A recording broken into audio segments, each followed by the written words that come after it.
Oil pulling அது எப்படி பண்ணுறது?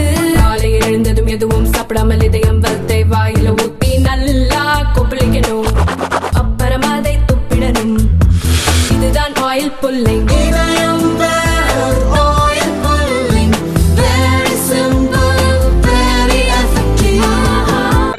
அந்த மேலூர் பகுதியில சமீபத்தில் டங்ஸ்டன் மைனிங் அது சம்பந்தமாக பாதிப்புக்குள்ளா இருக்கக்கூடிய எல்லா கிராமத்தினுடைய தலைவர்கள் அம்பலக்கார் ஐயா அவங்க வந்திருக்கிறாங்க.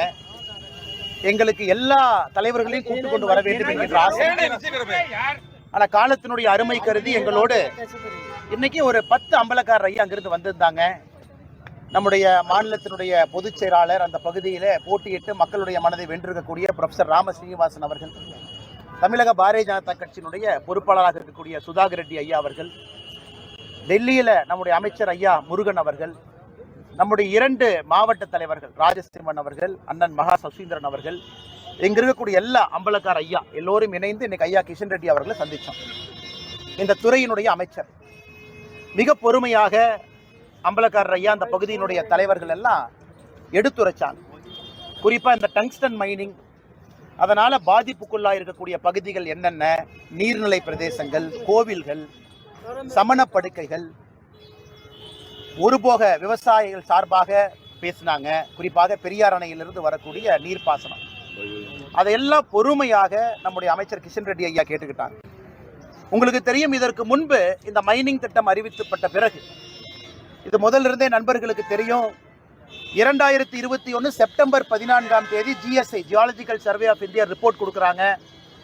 அதன் பிறகு மத்திய அரசு மாநில அரசுக்கு கடிதம் எழுதுறாங்க. அந்த கடிதத்திற்கு பதில் எழுதிய பொழுது கூட மாநில அரசு குறிப்பாக பயோடைவர்சிட்டி ஹாட்ஸ்பாட் இருக்குன்னு சொல்றாங்க. 193 ஹெக்டர் 477 ஏக்கர் எங்கேயும் நிறுத்த வேண்டும் என்கின்ற கோரிக்கையை மாநில அரசு வைக்கல. அதன் பிறகுதான் இந்த மைனிங்கே போகுது, ஆக்ஷன் போகுது. இது நவம்பர் 2024 7ஆம் தேதி ஒரு தனியார் நிறுவனம் ஆக்ஷன்ல எடுத்த பிறகு கிராம மக்கள் அப்ஜெக்ட் பண்றாங்க. ஸோ பாரதிய ஜனதா கட்சியினுடைய தலைவர்கள் உடனடியாக நம்முடைய மந்திரி ஐயா கிஷன் ரெட்டி அவர்களை சந்திச்சு அதை நிறுத்தி வச்சோம். கிராம மக்கள் அவர்கள் இன்னைக்கு வந்திருப்பது 2 கோரிக்கை. ஒன்று, நிறுத்தி வச்சதுக்கு நன்றி சொல்வதற்கு. அதே போல கிராம மக்கள் முழுமையாக 4981.64 ஏக்கர் முழுமையாக இந்த பகுதியிலிருந்து மைனிங் வரக்கூடாது. பல்லுயிர் தளம் மட்டுமல்ல, பயோடைவர்சிட்டி ஹாட்ஸ்பாட் மட்டுமல்ல, முழுமையா வேண்டாம். எப்பொழுதுமே பிரதமர் அவர்கள் விவசாயிகளுடைய நண்பனா இருக்கிறாங்க. பிரதமர் மோடி ஐயா அவர்கள் எப்பொழுதுமே தமிழகத்திற்கு பாதுகாவலராக இருக்கிறாங்க அப்படிங்கிறதையும் நம்முடைய அம்பலக்காரர் ஐயா எல்லாம் குறிப்பிட்டு பேசினாங்க. அதனால் தமிழக மக்களுக்கு ஒரு மகிழ்ச்சிகரமான செய்தி. இந்த மேலூர் பகுதியில் இருக்கக்கூடிய எல்லா மக்களுக்கும், குறிப்பா இந்த நாயக்கர்பட்டி வெள்ளாளப்பட்டி டங்ஸ்டன் பிளாக் 4981 ஏக்கர்ல இருக்கக்கூடிய மக்களுக்கு மகிழ்ச்சியான செய்தி. அதிகாரப்பூர்வமாக நாளை வர இருக்கு. அதிகாரப்பூர்வமாக நாளை மத்திய அரசு நாளை வர இருக்கு. கிஷன் ரெட்டி ஐயா அவர்கள் நேரடியா நம்முடைய பிரதமர் ஐயாவை இன்னைக்கு சந்திச்சு, அமைச்சர் கிஷன் ரெட்டி அவர்கள் நேரடியா பிரதமர் நரேந்திர மோடி ஐயாவை இன்னைக்கு சந்திச்சு பேசி, நாளை மிக மிக மகிழ்ச்சியான செய்தி அதிகாரப்பூர்வமாக நாளைக்கு வர இருக்கு.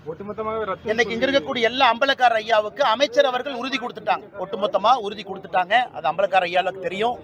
ஏன்னா அதிகாரப்பூர்வமாக நாளைக்கு வர இருக்கு. அதனால் நாங்கள் பாரதிய ஜனதா கட்சி மக்களுக்கு என்ன உறுதிமொழி கொடுத்தோமோ அதை காப்பாற்றி இருக்கின்றோம். அவங்க கிராமத்துல போய் உறுதிமொழி கொடுத்ததை காப்பாற்றி இருக்கிறோம். 4981 ஏக்கர்ல மைனிங் வராது என்கின்ற உறுதிமொழியை கொடுத்தோம். அதை நாங்கள் காப்பாற்றி இருக்கின்றோம். நாளை அதிகாரப்பூர்வமாக மத்திய அரசு சார்பாக செய்தி குறிப்பு வரும். திட்டம் மதுரையில மட்டும் வராதா, ஒட்டுமொத்தமா தமிழ்நாட்டிலே வராதா? அண்ணா, டங்ஸ்டன் திட்டத்தை பொறுத்தவரை குறிப்பா இந்த பகுதி உங்களுக்கு தெரியும். அண்ணா, உங்களுக்கு தெரியும், இந்தியாவை பொறுத்தவரை மைனிங் நடக்குது, தமிழ்நாட்டிலையும் நடக்குது. சிமெண்ட்டுக்கு மைனிங் நடக்குது, கல்லுக்கு நடக்குது. இது ஒரு அரிதான பொருளாக இருந்தாலும் கூட இந்த பகுதி ஒரு வித்தியாசமான பிரத்யேகமான பகுதி.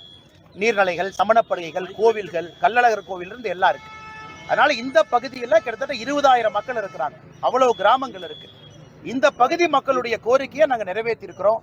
நாளை அதிகாரப்பூர்வமான அறிவிப்பு. வேறு பகுதியில செயல்படுத்த வாய்ப்பு இருக்கா சார்? தமிழ்நாட்டுல வேறு பகுதியில் வேற பகுதியில் டங்ஸ்டன் இல்லையாங்கண்ணா. இந்த பகுதியில தான் 2021 14 செப்டம்பர்ல ஜியாலஜிக்கல் சர்வே ஆஃப் இந்தியாவுடைய ஆய்வறிக்கையின்படி இங்க டங்ஸ்டன் இருக்குன்னு கண்டுபிடிச்சு ரிப்போர்ட் கொடுக்குறாங்க. அதன்படிதான் ஆக்ஷன் நடக்குது. அதனால ஒரு பக்கம் நம்ம புரிஞ்சுக்கணும்னா, எந்த மைனிங்லயும் மத்திய அரசுக்கு 1 ரூபாய் வரப்போறது இல்லைங்கண்ணா. மாநில அரசுக்கு பிரீமியம், அந்த லோக்கல் டிஸ்ட்ரிக்ட்டுக்கு வந்து டிஸ்ட்ரிக்ட் மினரல் ஃபண்ட் டிஎம்எஃப். மத்திய அரசுக்கு மைனிங்ல ₹1 தமிழகத்திலிருந்து வருவாய் வராது, இந்தியாவில் எங்கேயுமே வருவாய் வராது.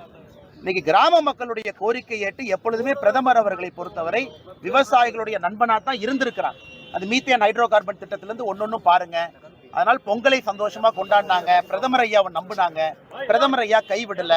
நாளை மகிழ்ச்சிகரமான அதிகாரப்பூர்வமான அறிவிப்பு நாளைக்கு.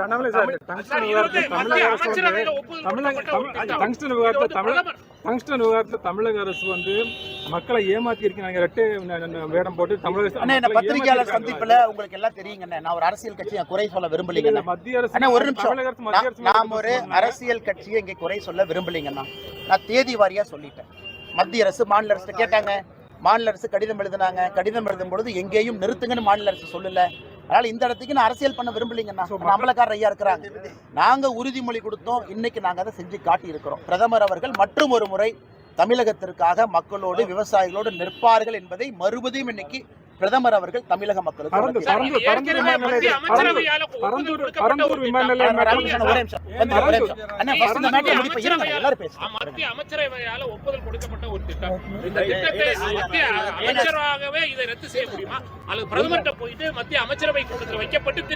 நீங்க ஒரு மூத்த பத்திரிகையாளர், இன்னைக்கு அமைச்சர் ஐயா உறுதிமொழி கொடுத்திருக்கிறாங்க. அதனாலதான் நாளைங்கிற ஒரு வார்த்தையை பயன்படுத்தினேன். இப்ப அமைச்சர் ஐயா பிரதமரை சந்திக்கணும், அதிகாரப்பூர்வமான அறிவிப்பு நாளை வருதுங்க. அதனாலதான் அந்த வார்த்தை ரத்து செய்யப்பட்டு நாளை அறிவிப்பு வருமா, இல்ல அது செய்யக்கூடிய அதிகாரம் யாருக்கு இருக்கு? மத்திய அரசுக்கு, மாநில அரசுக்கு? அண்ணா, இது வந்து இன்னைக்கு மத்திய அரசை பொறுத்தவரை இந்த டிரான்ச் 4ல இது வந்து இன்னைக்கு மத்திய அரசை பொறுத்தவரை இந்த டிரான்ச் 4ல அரிட்டாப்பட்டி வெள்ளாளப்பட்டிக்கு அறிவிப்பு கொடுத்திருக்கிறாங்க. அவங்க ஜூன்ல கொடுத்ததுக்கு அப்புறம் தான் நவம்பர் 2024 ஆக்ஷன்ல ஒரு கம்பெனி எடுத்திருக்கிறாங்க.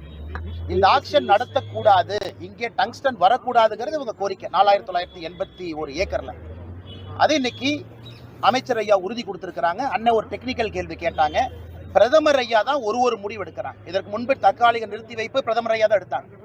அமைச்சர் அவர்கள் பிரதமர் ஐயாட்ட பேசிட்டு நாளைக்கு அறிவிப்பு வரும். சார், பரந்தூர் விமான நிலைய விவகாரத்திலையும் இந்த இதுல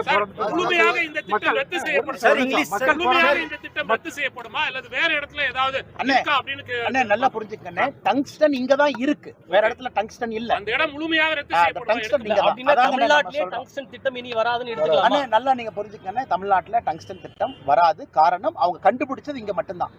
அதான் இந்த GSI ரிப்போர்ட் வந்திருந்தா அவங்க டிரான்ஸ்போர்ட்ல ஆக்ஷன் பண்ணிருக்காங்க. கேக்குற கேள்வி நியாயமான கேள்விதான்.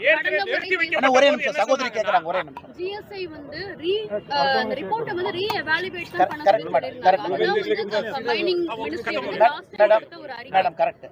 அத நிறுத்தி வச்சதுக்கு நன்றி சொல்றோம், முதல் வேலை. ரெண்டாவது, ஐயா நீங்க ஆன் ஹோல்டு ரீ எக்ஸாமின் பண்றீங்க, எங்களுக்கு முழுவதுமாக கைவிட வேண்டும் என்பதற்காக தான் இங்க வந்திருக்கோம்.